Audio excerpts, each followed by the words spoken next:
नमस्कार। आप सबको बहुत बहुत स्वागत है। आज की जो क्लास होगी हमारी, इसमें हम वेदों के अनुसार देखेंगे कि समय कब शुरू हुआ। तो समय कभी कभी तो क्षण में चला जाता है, समय कभी कभी बहुत समय भी ले लेता है, लेकिन आज वेदों में देखेंगे कि समय कब शुरू हुआ। तो वेद जिस प्रकार से कहा गया है कि ज्ञान और विज्ञान की पुस्तक है, ठीक है, इसी प्रकार वेद में समय के बारे में भी वर्णन किया गया है। वैसे तो लिखने को इस पे एक किताब पुस्तक लिखी जा सकती है, लेकिन मैं कोशिश करूंगा कि कम समय में पूर्ण हो जाए। इसको शुरू करने से पहले एक प्रश्न आया है कि धर्म और रिलीजन में क्या फ़र्क है। तो ये जानना बहुत आवश्यक है कि जो रिलीजन होता है, अब तक मैं धर्म और रिलीजन एक साथ प्रयोग कर रहा था, लेकिन आगे से मैं धर्म सिर्फ वैदिक धर्म के लिए प्रयोग करूंगा। सत्य सनातन धर्म के लिए धर्म का उपयोग करूंगा, शब्द धर्म का उपयोग होगा। बाकी सब जगह मैं मजहब का प्रयोग करूंगा या संप्रदायों का प्रयोग करूंगा। जैसे आपने देखा होगा, मिडल ईस्ट में से दो संप्रदायों की उत्पत्ति हुई। उनका उत्पत्ति करने वाला एक व्यक्ति था, ठीक है। एक व्यक्ति ने एक उत्पत्ति करी, दूसरे ने दूसरे मजहब की उत्पत्ति करी। तो जब जब एक पुस्तक होती है और एक व्यक्ति होता है, तो संप्रदायों की उत्पत्ति होती है, एक विचार की उत्पत्ति होती है, जिससे सिर्फ डिस्टर्बेंस ही क्रिएट होती है, फ्री थिंकिंग का जन्म नहीं हो पाता है, ठीक है। तो ये है संप्रदाय, मजहब, जो कि मिडल ईस्ट से उत्पन्न हुए। एक पुस्तक, एक जना, उसमें ज्ञान विज्ञान की बातें नहीं होती हैं। वो बात और है कि कोई कहीं ना कहीं कुछ ना कुछ निकालने लगे। धर्म क्या होता है? धर्म जो है, सृष्टि को जीने की प्रक्रिया को धर्म कहते हैं। अर्थात जो मनुष्य या जो ज्ञान आपको ये बताए कि सृष्टि में सब जीव जंतुओं के साथ आपको जीना आना चाहिए, आप मांसाहार नहीं करेंगे, ठीक है, क्योंकि जीव जंतु का जीवन आपका राइट नहीं है लेना। सृष्टि को आगे अपनी आने वाली पीढ़ियों को और अच्छी सृष्टि देंगे, वो धर्म है। ये ज्ञान सिर्फ वेदों में से आता है या फिर सनातन सत्य धर्म की पुस्तकों में से आता है। तो आप ये समझ गए होंगे कि धर्म क्या है, ठीक है। धर्म क्या सिखाता है? बड़ी बड़ी मेडिटेशन टेक्निक सिखाता है, ज्ञान विज्ञान, physics, chemistry, biology, astronomy, astrology, बड़ी बड़ी चीजें सिखाता है, ठीक है। मजहब क्या होता है? कुंठित कर देता है बुद्धि को। व्यक्ति कुछ सोच नहीं पाता है, एक ही विचार को लेके दूसरों से नफरत करने लगता है। अर्थात जिस प्रकार वेदों में ईश्वर भी एक ही हैं, सर्व जगह सर्वव्यापी हैं, वो परमपिता परमात्मा क्योंकि एक हैं, जन्म नहीं लेते, अजन्मे हैं, ठीक है। लेकिन नफरत नहीं सिखाई गई है वेदों के अंदर। अगर आप मूर्ति पूजक हैं, आप पूजा नहीं भी करते हैं, तब भी आपको उसी प्रकार से स्नेह करना वेदों के अंदर ही सिखाया गया है। उसके विपरीत आप बाकी मजहबों को देखिए, काफिर कह के आपकी हत्या करने की परमिशन है। आप उठा के देखिए पुस्तक को, तो कहने को तो पीस है, लेकिन वो काटने वाला पीस है ना। इसी तरीके से दूसरा मजहब भी जो है, उसमें भी नफरत ही सिखाई गई है मूर्ति पूजकों के लिए। तो इसीलिए मानव सभ्यता के लिए सिर्फ धर्म बना है, जो कि वैदिक पुस्तकों में है, ऋग्वेद, यजुर्वेद, अथर्ववेद, सामवेद में है। खैर, आपका उत्तर मैंने दे दिया होगा। अब आगे चलते हैं कि समय कैसे आया। बहुत ही इंटरेस्टिंग है कि समय की उत्पत्ति कैसे हुई। तो परमपिता परमात्मा जो हैं, आपके सनातन वैदिक धर्म के अंदर जब सृष्टि का निर्माण करते हैं, तो समय बाद में आता है, समय शुरू में नहीं आता है। क्योंकि हर चीज आप देखिए एटम की, अणु की बनी है। अणु के अंदर छोटे छोटे और पार्टिकल होते हैं, जैसे आपके सब पार्टिकल कहते हैं, फिर वो फर्दर वाइब्रेशन से बने हैं। अब जो वो वाइब्रेशन है, उससे भी नीचे कोई चीज है, जो कि हम आगे वीडियोस में देखेंगे। तो परमपिता परमात्मा क्या करते हैं अपनी शक्ति से, क्योंकि वो सर्वव्यापी हैं, सब जगह हैं, सब चीजों के अंदर बाहर ओत प्रोत हैं, तो वो पूरी सृष्टि को एक्टिवेट जब करते हैं, तो समय का निर्माण हुआ। उस समय से समय माना गया है, ठीक है। लेकिन वैदिक धर्म में उससे पहले से ही निर्माण शुरू हो गया है। वो हम एक अगली किसी कक्षा में देखेंगे, जब क्लास में समझाएंगे अच्छी तरीके से। तो वेदों का क्या मंत्र है? ऋग्वेद 10.190.1 से लेकर 3 तक अगर आप अभ्यास करेंगे और पढ़ेंगे, ठीक है। तो मैं इंग्लिश में मैंने काफ़ी सारा रखा है। आज का वीडियो जाता है डॉक्टर दीनबंधु चंडोरा, जो आपके वेव्स के मेंबर रहे हैं, और उन्होंने ये सारी रिसर्च करी है। तो मैं आपको उनकी रिसर्च प्रकट करता हूँ, यहाँ पे प्रस्तुत करता हूँ, ठीक है। और इसको मैंने तरीके से यहाँ पे भी लगाया है, आप देख सकते हैं इंग्लिश में। जो इंग्लिश समझना चाहते हैं, बार बार डिमांड आती है हिंदी में बनाइए, इंग्लिश में बनाइए, कोशिश करूंगा कि दोनों में ही बनाऊं, तो थोड़ा मुश्किल रहता है। तो ऋग्वेद 10.190.1 में क्या कहा गया है? ऋतम च सत्यम चाबी दाता पुसोद अध्यात ततो रात्र जाया ततः समुद्रो अर्णवः। अर्थात इसमें समय कब आया? समय तब आया इस मंत्र में जब परमपिता परमात्मा ने सारी सृष्टि में जो फैला हुआ प्राइमोर्डियल मैटर था, जो पदार्थ था, उसको एक्टिवेट किया। जैसे ही उसमें ऊर्जा का आह्वान हुआ ईश्वर की कृपा से, एकदम समय की उत्पत्ति हुई। उस समय क्रिया शुरू हो गई पूरे ब्रह्मांड में, अलग अलग जगह सूर्य बनने शुरू हुए, ब्लैक होल हुए, या जो जो निर्माण होना था वो निर्माण चालू हो गया। अब देखिए, इस पे हर एक हिंदू को आत्म स्वाभिमानी बनना चाहिए और मानना चाहिए कि आपके ऋषि महर्षियों ने कैसे समय को विभाजित किया है। परम अणु 60,750 हिस्सा सेकंड का, कृति 34वां हजार हिस्सा, त्रुटि 33,750वां हिस्सा सेकंड का, निमेश 3,000 हिस्सा सेकंड का, विपल आप देखिए 2/5 ऑफ अ सेकंड का, आप देख सकते हैं सारा यहाँ पे चार्ट है, ठीक है। क्षण 1 सेकंड का कहते हैं ना, क्षण भर में इधर गया, क्षण भर में उधर गया, महाराणा प्रताप का घोड़ा था, चेतक था। ऐसे ही पल 24 सेकंड को कहते हैं, मिनट 60 सेकंड को कहते हैं, ये सब आप लोग जानते होंगे। घड़ी, ठीक है, ये आपका होता है 24 मिनट का। होरा, जिससे आवर बना, ये होता है आपका 60 मिनट का, 1 घंटा। अहोरात्र क्या होती है, 24 घंटे, 1 दिन 1 रात का। सप्ताह 7 दिन का। सब आपकी देन है, सारा विश्व में आपका ही फॉलो होता है, बस आपको ज्ञात नहीं है। मास 4 हफ्ते 1 मास होता है, 1 महीना। ईयर, जैसे सोलर ईयर कहते हैं, 12 महीने का, आपकी देन है, वेदों की देन है। शताब्दी 100 साल, ठीक है, ये आपकी देन है। सहस्त्रबदा 1000 साल, ऋषि मुनि रहते जीते थे 1000। एक देव युग 12,000 मैन ईयर, ठीक है। ऋषि मुनि 12,000 साल, इससे भी ज़्यादा जिंदा रहते थे पहले के ऋषि महर्षि जो होते थे। अब महायुग में आते हैं, जहाँ आपको कहते हैं, सुना होगा आपने कलियुग। तो कली जो होती है बेसिक यूनिट है महायुग को कैलकुलेट करने की, और ये सिर्फ सोलर कैलेंडर में आती है ना। और आपने सुना होगा जैसे अश्विन नक्षत्र होता है, इंग्लिश वाले यहाँ पे पढ़ सकते हैं, ये मैं हिंदी में समझाने की कोशिश कर रहा हूँ। अश्विन नक्षत्र होता है जब सारे प्लैनेट अश्विन नक्षत्र की ओर अलाइन हो जाते हैं, उसको कहते हैं एक कली। बहुत ही इंपॉर्टेंट है समझने के लिए, बहुत महत्वपूर्ण है। अब एक कलियुग क्या होता है, 4,32,000, ठीक है, मैन ईयर होते हैं इसमें, 43200 मैन ईयर होते हैं। आपको इसी एक कलियुग को 2 से मल्टीप्लाई करेंगे तो एक आपका त्रेता युग आता है। एक द्वापर युग होता है, 3 गुना मल्टीप्लाई कर दीजिए, 129800 मैन ईयर आ जाते हैं। मैन ईयर मतलब मनुष्य के जीवन का साल, जैसे आप और हम जीवन जीते हैं, 1 साल होता है, ठीक है। तो इसी तरीके से सतयुग, अगर आप उसको 4 से मल्टीप्लाई कर देंगे कलियुग को, 4320000 को, जैसे आप देख रहे हैं, तो आपका 172800 मैन ईयर आ जाएगा। चतुर्युग जो है आपका 43200 मैन ईयर्स होता है।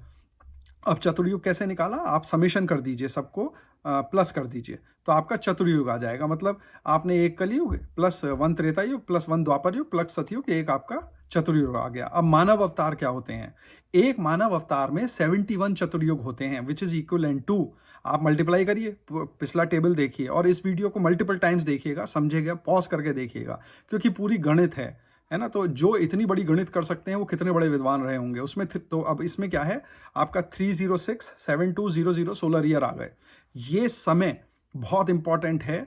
सोलर सिस्टम इसमें जो है, जो सोलर सिस्टम जिसमें हम हैं, ठीक है, ये मिल्की वे जो गैलेक्सी है, जो आकाश गंगा है, इसके भी चारों ओर घूमता है। तो वेदों के अंदर ये भी मंत्रों में बताया गया है। तो ऋषि जो हैं ये बता रहे हैं कि आप इस तरीके से चारों ओर घूम सकता है, ठीक है। तो इसका मतलब अर्थात ये है कि इसमें एक गैलेक्टिक कोर है जिसमें एक सेंटर है। तो ड्यूरेशन ऑफ एक मानव अवतार 71 चतुर्युग होता है, ठीक है। तो ये बहुत जरूरी है समझना कि ड्यूरेशन ऑफ मानव अवतार 71 चतुर्युग होता है। अब आप सूर्य सिद्धांत में कल्प क्या होता है, सो सूर्य सिद्धांत में दिया गया है, अगर आप सूर्य सिद्धांत मध्यम अधिकार को श्लोक 18 को देखें, कृतबद्ध संख्या तस्या अंते संधि ही प्रोक्तो जल प्लवः, ठीक है। इसमें आपको क्या समझाया गया है कि जो संध्या है एक कृतियुग की है, एक कृतियुग एक सतयुग के बराबर है। तो संध्या जो है वाटर जल पल्व है, जैसे आप देख सकते हैं, सबमर्शन इन द वाटर, मतलब धरती का पानी के अंदर डूब जाना। अब ये कैसे हो सकता है, आपने देखा होगा पिक्चर वगैरह में, धरती पानी में डूब गई है ना। तो इसी तरीके से हमारे ग्रंथों में भी दिया गया है। तो एक लाइफ स्पेन जो है, मतलब जीवन जो है सृष्टि का, एक क्रिएशन साइकिल को कल्प कहते हैं। कल्प का फॉर्मूला क्या है, 14 मानव अवतार और 15 संधियों को मिला के कल्प बनती है। अब 14 मानव अवतार जो हैं वो एडअप होते हैं आपके 4294080000 सोलर ईयर, आप देख लीजिए। और 15 जो आपकी संधि हैं वो एडअप होती हैं 25,920,000 सोलर ईयर। ये ड्यूरेशन है एक कल्प की पर सूर्य सिद्धांत और मनुस्मृति 1.69 से लेके अगर आप 73 तक देखेंगे मनुस्मृति में, और ऋग्वेद भाष्य भूमिका महर्षि दयानंद सरस्वती की देखेंगे तो 1000 चतुर्युग जो होते हैं वो 4 3 0 0 0 0 0 0 सोलर ईयर और मैन ईयर्स हैं। यानी 4,320,000,000 ईयर एक ब्रह्मा का दिन है। ये देख लीजिए आप, तो कितनी बड़ी बात है। यहाँ पे एक ब्रह्मा का दिन हमने देख लिया, तो एक नंबर ब्रह्मांड का जो एक दिन है। ब्रह्मा यहाँ पे ब्रह्मा ऋषि नहीं है जिनके 4 मुख हैं, वो तो दिखाने के लिए आपको दिखाते हैं क्योंकि वो चारों वेदों के ज्ञाता थे, ऋग्वेद, यजुर्वेद, सामवेद, अथर्ववेद। ठीक है, तो जो वन कल्प है इतने का ही दिन है और इतने का ही रात है। ठीक है, तो 4,320,000,000 ईयर्स जो हैं, फुल डे और नाइट जो है आपको उसको अहोरात्र कहते हैं, एक दिन और एक रात।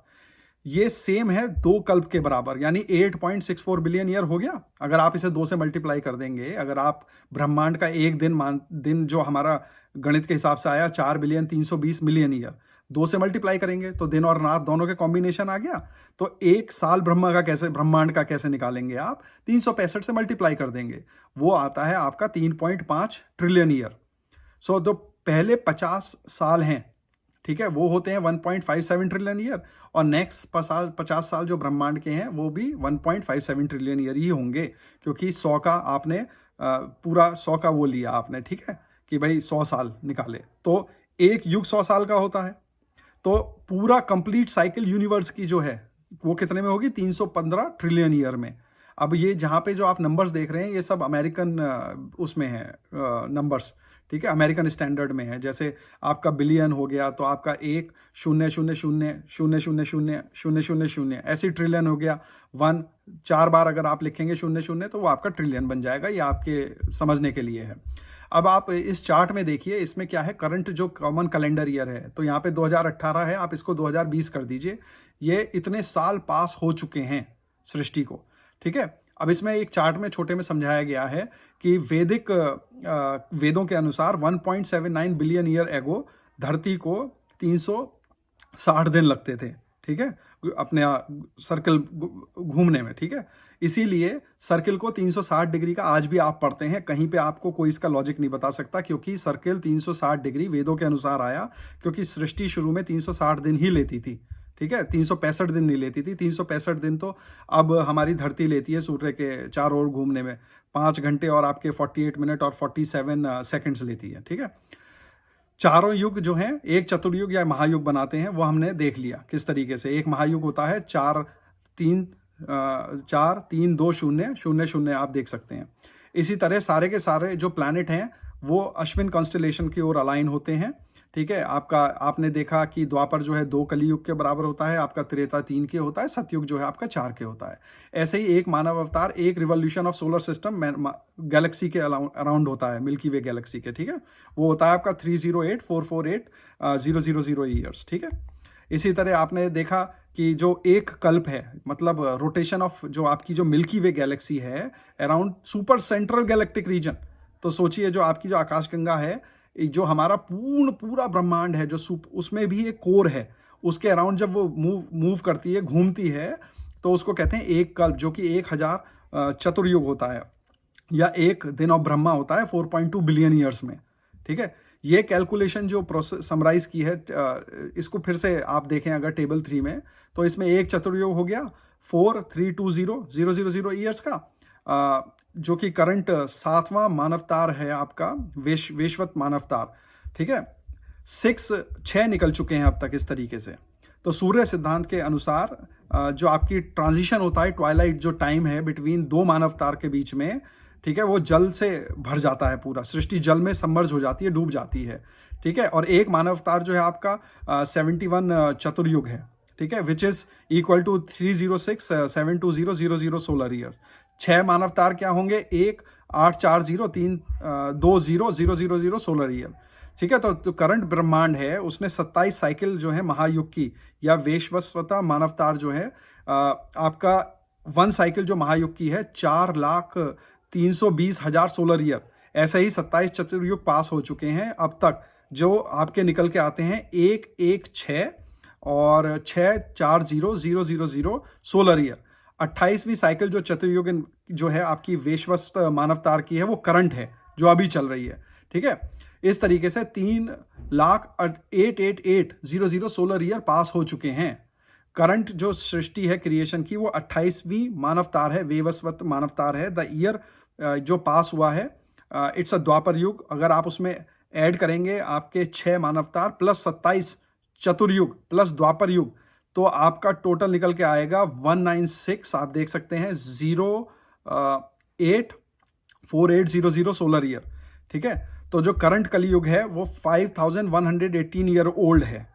ठीक है, अब आप सोचिए अभी आप करंट कलयुग है 5118 ईयर ओल्ड है, तो कितना लंबा समय सृष्टि पे है। अब ये 5119 2021 जो करंट ईयर है। ठीक है, तो 7 संध्या भी पास हो चुकी हैं। टोटल 1972949 सोलर ईयर करंट सृष्टि को हो चुके हैं। ये बहुत इंपॉर्टेंट पॉइंट है यहाँ पे है। जो सोलर ईयर है आपका 19608531119, ये मार्च 18 2018 को हुआ था। फर्स्ट डे था, first half of Chaitra month था। तो आज ये आपका हो गया है सोलर ईयर। अगर आप देखेंगे क्योंकि 2 साल हो गए, राइट, तो 19729491121 सोलर ईयर हो गया आपका। ठीक है, अब देखिए ट्रिलियंस ऑफ ईयर सृष्टि को बनने में लगे हैं। वेद, सूर्य सिद्धांत, मनुस्मृति, योग वशिष्ठ और ऋग्वेद भाष्य भूमिका की अगर आप कैलकुलेशन करेंगे ब्रह्म ईरा की, तो यूनिवर्स को 15.5 ट्रिलियन ईयर हो चुके हैं। ठीक है, अगर हम एग्जैक्ट करंट यूनिवर्स को देखेंगे, और ये आपकी जब शादी और ब्याह होते हैं आपके घरों में, या कोई जैसे आपका श्री राम मंदिर का होगा, तो उसमें भी पंडित या पुजारी इस कैलकुलेशन को बोलेगा। वो कहेगा कि 155521992949119 ईयर प्रतिपाद एकम चैत्र मंत्र के हो चुके हैं। ठीक है, अब मॉडर्न कॉस्मोलॉजी में भी इस तरीके से 13.7 बिलियन ईयर्स हो चुके हैं सृष्टि को बने हुए, प्रेजेंट फॉर्म ऑफ यूनिवर्स को। अब इस पे हमने तो ट्रिलियन बोला, यहाँ पे बिलियन बोला, तो इसमें थोड़े बहुत डिस्कशन हो सकता है। ठीक है, कि कौन कहाँ पे सही है, लेकिन यहाँ पे ये बताना चाहता हूं कि आपके सत्य सनातन वैदिक धर्म के अलावा कहीं पर भी इस तरीके से कैलकुलेशंस नहीं दी गई हैं, क्योंकि विद्वान ही कैलकुलेशन दे सकते हैं।